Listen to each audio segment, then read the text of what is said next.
Good evening बच्चों, ये structure of atom का लेक्चर नंबर 4 है। इससे पहले के लेक्चर अगर आप नहीं देखे हैं तो जाकर के देख लीजिए, लिंक डिस्क्रिप्शन में दिया हुआ है। आज इस लेक्चर में हम लोग न्यूट्रॉन के बारे में पढ़ेंगे कि न्यूट्रॉन का डिस्कवरी कौन किए, है ना, और इसका डिस्कवरी कब हुआ, राइट। इन सारी चीज़ों के बारे में आज हम लोग चर्चा करेंगे। तो आप लोगों से रिक्वेस्ट है, प्लीज़ इस वीडियो को पूरा देखिएगा, बिना स्किप किए हुए देखिएगा, है ना। बहुत ही इंटरेस्टिंग है क्योंकि एनसीईआरटी बुक में ये पूरा रिवील नहीं किया है कि आखिर न्यूट्रॉन का डिस्कवरी कैसे हुआ है। तो उसके बारे में थोड़ा सा आज हम लोग चर्चा करेंगे कि आखिर इसका डिस्कवरी किस तरीके से हुआ, किस तरह का एक्सपेरिमेंट किया गया, जो जहाँ से पता चला कि इलेक्ट्रॉन भी एग्जिस्ट करते हैं हमारे एटम में, राइट। इन सारी चीज़ों के बारे में आज हम लोग पढ़ेंगे। तो चलिए शुरू करते हैं।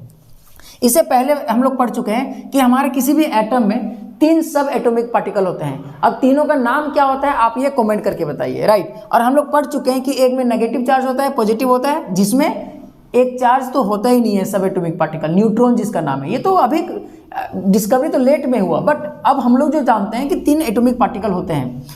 अब ये जो न्यूट्रॉन है, इस न्यूट्रॉन के ऊपर कोई चार्ज नहीं है, इसी के वजह से न्यूट्रॉन का डिस्कवरी काफी लेट हुआ, राइट।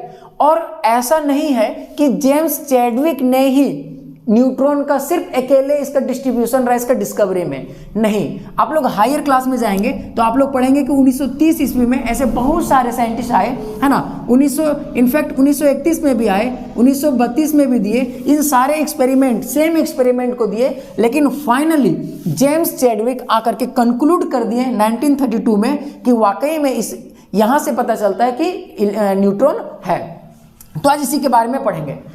इससे पहले ये मैं एक्सपेरिमेंट को बताऊं, उससे पहले आखिर जो रदरफोर्ड, है ना, आप बताइए रदरफोर्ड किसका डिस्कवरी किए थे, आप कमेंट करके बताइए, ठीक है। अब हम लोग पढ़े कि रदरफोर्ड जो है एक्सपेरिमेंट में वो क्या बताए, वहां पर जब एक एटम पर एक नेगेटिव चार्ज आया, राइट, और एक फिर बाद में पता चला कि एक किसी भी उसी एटम में एक पॉजिटिव चार्ज है, क्योंकि जे थॉमसन क्या बताए थे, इलेक्ट्रॉन को खोज कर दिए, है ना, और रदरफोर्ड आए और वहां पर पॉजिटिव चार्ज के बारे में बता दिए, राइट। अब हुआ क्या, जैसे कि अगर हमको पता है कि एक प्रोटॉन का जो मास अगर हम देखें तो इतना होता है। एनसीईआरटी बुक में बस आपका 2 डिजिट लिखते हैं, 1.6 मल्टीप्लाई 10⁻⁻27 kg, ये लिखा हुआ है। और न्यूट्रॉन पर तो अभी बाद में पता चलता है कि ये चार्ज होता है, इसके बारे में थोड़ा सा देर में हम लोग बात करेंगे। तो हम लोग को क्या पता है कि जे थॉमसन जो है इलेक्ट्रॉन का डिस्कवरी कर दिए, राइट, इसमें कोई डाउट नहीं है। लेकिन बाद में हमको पता चला कि कोई भी एटम इलेक्ट्रिकली न्यूट्रल भी होता है। तो इसका मतलब ये है कि हो ना हो इस एटम में पॉजिटिव चार्ज भी एग्जिस्ट करता होगा, जो इस इलेक्ट्रॉन को क्या कर रहा होगा, बैलेंस या फिर, है ना, बैलेंस कर रहा होगा या फिर न्यूट्रल कर रहा होगा, राइट, ठीक है। तो यहां से प्रोटॉन का भी डिस्कवरी हो गया। फिर क्या हुआ, बाद में जैसे जैसे एक्सपेरिमेंट करते गए तो हमारे इसमें से रदरफोर्ड का भी नाम आता है। क्या हुआ, बेसिकली एक वेइंग मशीन में, जैसे कि मान लिया जाए, अब ये थोड़ा सा मैं अपने हिसाब से बता रहा हूँ, एक वेइंग मशीन है जहाँ पर यहाँ पर रखा हुआ है कुछ, आप जैसे आलू तोलना है ना आपको, आप यहाँ पर 1 kg वाला जो आता है वो रख सकते हैं, और यहाँ पर आप क्या रख सकते हैं, है ना, कोई सामान रख सकते हैं। तो अगर बैलेंस हो गया, इसका मतलब ये जो सामान यहाँ रखा हुआ वो भी 1 kg के बराबर है, राइट। अब जैसे ही पता चला एक प्रोटॉन का इतना मास है और इतना मास बराबर का दिया गया, क्योंकि इतना डेसिमल में याद रखना पॉसिबल नहीं है, इसलिए इसको बोल दिया गया 1U, है ना, या फिर 1 AMU, एटॉमिक मास, है ना, एटॉमिक, है ना, मास यूनिफाइड, राइट, AMU। तो एक AMU या फिर 1U के रख दिया गया कि एक प्रोटॉन का मास 1U के बराबर होता है, ठीक है। चलिए, यूनिफाइड मास आप बोल सकते हैं। तो 1 प्रोटॉन का वैल्यू इतना हो गया। अब जैसे कि हाइड्रोजन, हम लोग पढ़ चुके हैं कि हाइड्रोजन एकमात्र ऐसा एलिमेंट है जिसके पास ओनली 2 सब एटॉमिक पार्टिकल होता है, एक इलेक्ट्रॉन और एक प्रोटॉन। और इलेक्ट्रॉन का मास इतना कम होता है कि इसलिए इसको नेग्लिजिबल माना जाता है, और किसी भी एटम में जो उसका मास है वो इलेक्ट्रॉन कंट्रीब्यूशन ज़्यादा नहीं करता, इतना कम कि अगर उसको हम हटा भी दें, काउंट नहीं भी करें, तो उस एटम का जो मास है उस पर कोई फर्क नहीं पड़ेगा, राइट। तो ये हो गया, ओके। प्रोटॉन के ऊपर काफ़ी ज़्यादा अमाउंट में इसका क्या होता है ना, मास होता है। तो हम लोग हाइड्रोजन देखे थे लास्ट क्लास में, हाइड्रोजन से अगर हम इलेक्ट्रॉन को अगर निकाल दें तो इस हाइड्रोजन एटम का जो मास है वो कोई खास फर्क नहीं पड़ा। अब हुआ क्या, इसी प्रकार से अब क्या हुआ, हीलियम हम लोग पढ़ाए थे रदरफोर्ड एक्सपेरिमेंट में, जब है ना रदरफोर्ड एक्सपेरिमेंट में जैसे ही प्रोटॉन का डिस्कवरी हो जाता है, राइट, रदरफोर्ड एक्सपेरिमेंट में जैसे ही प्रोटॉन का डिस्कवरी हो जाता है तो वहां पर हाइड्रोजन गैस लिया गया था, हीलियम गैस भी लिया गया था ऐसा कहा जाता है। बट जितना लाइटेस्ट वेट लिया जाए वो अगर आप नहीं देखें ना, आप उसको जाकर के देख लीजिए, उसके बारे में यहाँ पर डिस्कस ज़्यादा नहीं करेंगे। तो हमको पता है कि हीलियम एटम का जो है वो एटॉमिक नंबर है ना, ये 2 नंबर पर आता है, राइट, और इसमें 2 प्रोटॉन है, एक प्रोटॉन और एक प्रोटॉन, टोटल कितने प्रोटॉन हो गए, 2 प्रोटॉन। इस हिसाब से अगर इसका मास देखें तो एक प्रोटॉन का 1 यूनिफाइड हो गया, एक प्रोटॉन का 1 यूनिफाइड, तो टोटल कितने यूनिफाइड हो गए, टोटल हो गया 2 यूनिफाइड, ये माना जाता था, राइट, इसका मास। अब क्या हुआ, इस तराजू में अगर हम देखें, शायद ये नहीं दिख रहा होगा, कोई बात नहीं है ना, इसको हम छोटा कर दे रहे हैं। देखिए अगर हम एक तराजू लिए है ना, इस तराजू में इस तरीके का एक तराजू हम बना दिए, यहाँ रख सकते हैं सामान, यहाँ पर एक हाइड्रोजन रखें, अब एक हाइड्रोजन का मास कितना है, 1 यूनिफाइड। अब यहाँ पर एक हीलियम रखें, इसका कितना है, क्योंकि हमको पता था प्रोटॉन का मास के से ही उस एटम का मास होता है, क्योंकि इलेक्ट्रॉन का तो कोई मास होता नहीं है, राइट, मतलब होता है बट इतना नेग्लिजिबल होता है उसको काउंट नहीं करते हैं। तो अगर हम एक हाइड्रोजन लिए जिसका 1 यू मास है और हीलियम एक ठो लिए जिसका हम लोग 2 यू मास है, राइट, देखो हीलियम का कितना है, 2 यू हो गया, क्योंकि 2 प्रोटॉन है, नंबर ऑफ प्रोटॉन 2 है, तो एक प्रोटॉन के लिए 1 यू, तो 2 प्रोटॉन के लिए 2 यू हो गया। अब ये दोनों बैलेंस नहीं है, आपको पता होगा कि ये अगर हम ऐसे मेजर करें तो ये नीचे की ओर झुकेगा, राइट। चलिए, लेकिन अगर हम एक और हाइड्रोजन ऐड कर दें, इसमें एक और हाइड्रोजन को क्या कर दें, ऐड कर दें, तो यहाँ से 1 यूनिफाइड और आ गया, तो टोटल कितना यू हुआ, 2 यू हो गया, इसमें भी 2 यू हो गया। तो इस हिसाब से अगर हम देखें तो बैलेंस होना चाहिए, लेकिन नहीं, बैलेंस नहीं हुआ, फिर से ये हीलियम की तरफ जो है ये झुक गया, इसका मतलब इसका मास ज़्यादा है। तो यहाँ से साइंटिस्ट दिमाग लगाए, क्या लगाए कि हो ना हो इस प्रोटॉन के अलावा भी, क्योंकि हमको तो पता है हाइड्रोजन में 2 ही एटॉमिक पार्टिकल्स होते हैं, है ना, बाकी सब में 3 होते हैं सिर्फ इसको छोड़ करके।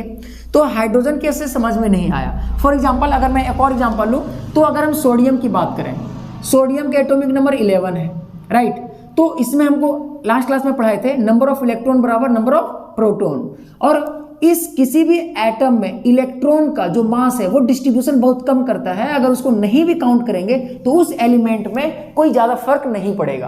तो इस हिसाब से इलेक्ट्रॉन की संख्या प्रोटॉन की संख्या दोनों बराबर होता है, तो यहाँ 11 नंबर पर है, और हम लोग पढ़ेंगे आगे जाकर, जैसे जैसे आगे पढ़ेंगे कि जो इसका एटॉमिक नंबर रखा गया है वो नंबर ऑफ प्रोटॉन के ऊपर रखा गया था, जितने प्रोटॉन है उसका एटॉमिक नंबर उसी के अकॉर्डिंग रखा गया। फिर आगे हम लोग धीरे धीरे और भी पढ़ेंगे।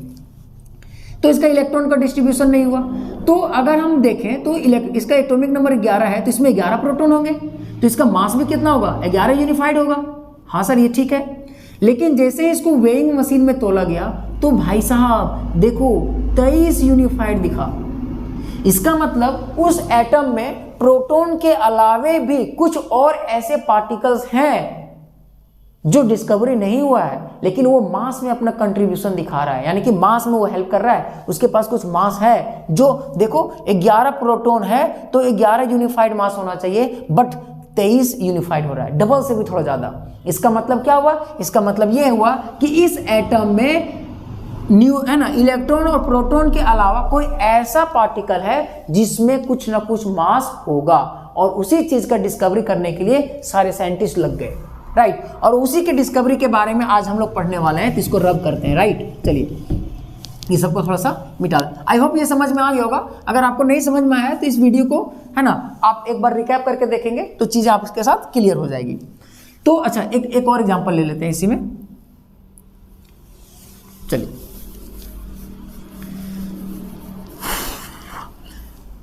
देखिए अब क्या हुआ बेसिकली, अगर हम और देखें तो देखिए ध्यान से, यहां पर अभी हम क्या रखें, हीलियम, इसका 2 यूनिफाइड मास है। यहां पर कितने हाइड्रोजन रखे, एक हाइड्रोजन, 2 हाइड्रोजन, 2 यूनिफाइड है, ये तो नीचे की ओर झुक रहा था, लेकिन इसमें जैसे ही 2 हाइड्रोजन और ऐड कर दिए तो टोटल कितना U हो गया, 4U हो गया, और ये कितना हो गया, 2U हो गया।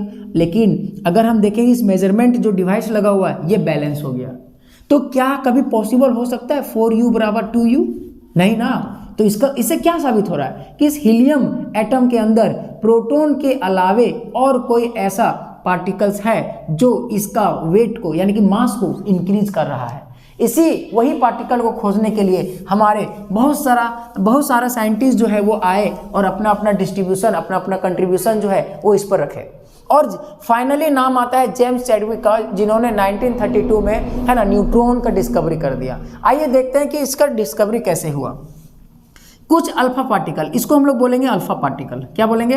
Alpha particle. ये अल्फा पार्टिकल क्या है? ये पोलोनियम एक क्या लिखा हुआ है, रेडियो एक्टिव एलिमेंट है ना। इससे एक वेव निकलता है जिससे अगर हम बात करें तो अल्फा पार्टिकल। अब ये अल्फा पार्टिकल एक यहाँ पर सीट लिया गया, बेरिलियम का सीट लिया गया, है ना। लाइट लिया, बेरिलियम आप ले सकते हैं, है ना, और भी लिथियम भी ले सकते हैं, कोई दिक्कत नहीं है। अब यहाँ पर सीट लिया गया, राइट। अब क्या हुआ, यहाँ से अल्फा पार्टिकल्स यहाँ से उसको है ना छोड़ा गया कि जा भाऊ उधर जाके टकरा इसमें। अब इसमें टकराया, चलिए टकरा गया। अब यहाँ पर ये इसमें जो है बेसिकली अगर हम लोग ध्यान से देखें तो यहाँ से इस पर टकराने के बाद है ना ये एनर्जी गेन करता है। इसके बाद जो है यहाँ से एक जो है रेडिएशन निकलता है, इस तरह का ऐसे रेडिएशन निकलता है। बट ये स्ट्रेट लाइन हम बना रहे हैं, है ना, स्ट्रेट लाइन ही होता है। ये एक रेडिएशन निकलता है जिसको नाम दिया गया था, ये नाम क्या, gamma ray, right, gamma rays नाम दिया गया था कि भैया ये गामा रेज है। लेकिन बाद में ये पता चलता है कि ये गामा रेज नहीं है, कुछ और है, वो भी हम लोग बात करेंगे। ये रेडिएशन है।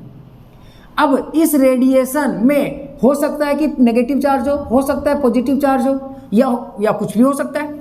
तो इसको पता करने के लिए कि इस जो वेव निकल रहा है, जो रे निकल रहा है, जो रेडिएशन निकल रहा है, उसको पता करने के लिए कि इसका नेचर क्या है, वो एक प्लेट लगा देता है ना, और जिसको हम लोग बोलते हैं डिटेक्टर। ये डिटेक्टर क्या करता है, ये पॉजिटिव चार्ज हो, इसके अंदर पॉजिटिव हो या नेगेटिव हो, उसको क्या करता है, ये आइडेंटिफाई कर देता है कि ये पॉजिटिव है या फिर नेगेटिव है ना। क्योंकि अगर यहाँ मान लिया जाए, ऐसे मान लेते हैं, ऐसे एग्जांपल ले लेते हैं, एग्जांपल के तौर पर है, इधर पॉजिटिव लगा हुआ है, इधर नेगेटिव लगा हुआ है।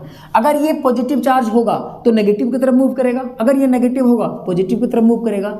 लेकिन यहाँ से क्या होता है, बेसिकली यहाँ से जैसे ही पास होता है तो ये जो पार्टिकल है यानी कि जो रे है वो डेविएट ही नहीं करता, डिफ्लेक्शन को शो करता ही नहीं है।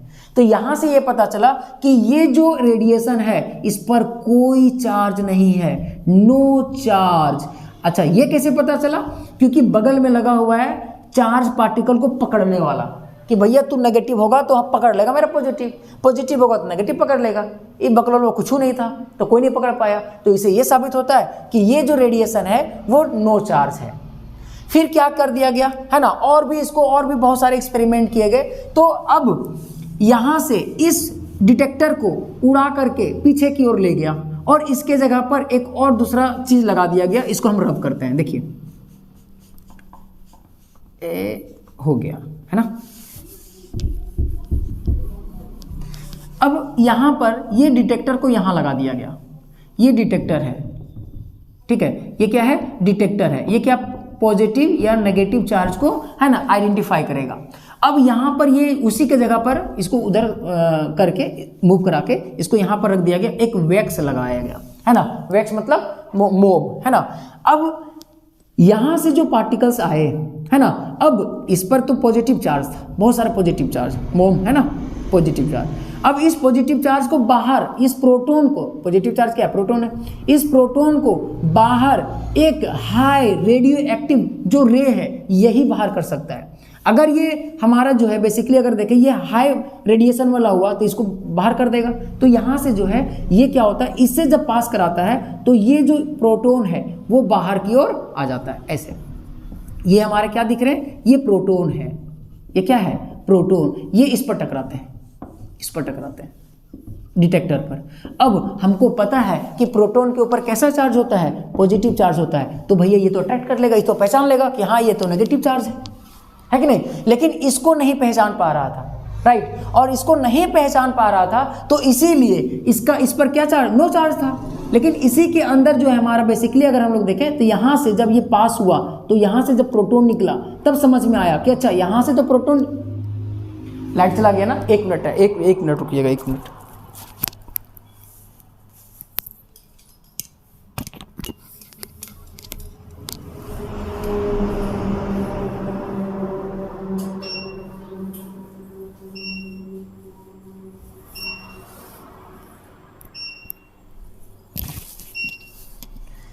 चलिए लाइट चला गया था, इन्वर्टर ऑन नहीं था। चलिए देखिए, अब यहाँ से जैसे ही पास होता है प्रोटॉन, तो इस प्रोटॉन को क्या करता है, पहचान लेता है कि भाई ये प्रोटॉन है। तो ये जो रे है ना, यहाँ पर जो है, तो बाद में पता चला यार ये तो रे है रे, ये तो पार्टिकल्स है। ये क्या है, ये पार्टिकल्स है, और इन्हीं पार्टिकल्स का नाम क्या रखा गया, न्यूट्रॉन। ठीक है, फिर इसका मेजरमेंट किया गया, तो इसी न्यूट्रॉन का मास देखें तो इतना मास है 1.67492, इतना लिखने की जरूरत नहीं है, 1.6 लिया जाता है। इन दोनों का मास में अगर हम देखें, यहाँ पर देखो 1.672, 1.674, न्यूट्रॉन का मास प्रोटॉन से स्लाइटली ज़्यादा होता है, हल्का सा ज़्यादा होता है। लेकिन एनसीईआरटी बुक में स्पष्ट लिखता है कि प्रोटॉन और न्यूट्रॉन का मास जो है वो सिमिलर, एक ही जैसा होता है, एक ही होता है। क्योंकि डेसिमल के बाद देखिए यहाँ पर ज़्यादा है, यहाँ पर 4 है, यहाँ पर 2 है, बाकी इधर तो छोड़ दीजिए, है ना, यहीं पर देखना है। तो एनसीईआरटी बुक में आपको 1.6 ही तक मिलेगा। तो आप इतना, या फिर आप इसको लिख सकते हैं, इसको याद रख सकते हैं, है ना। अगर कोई पूछा जाए कि न्यूट्रॉन का मास जो है वो ज़्यादा है, तो यस ज़्यादा है, थोड़ा ही ज़्यादा है।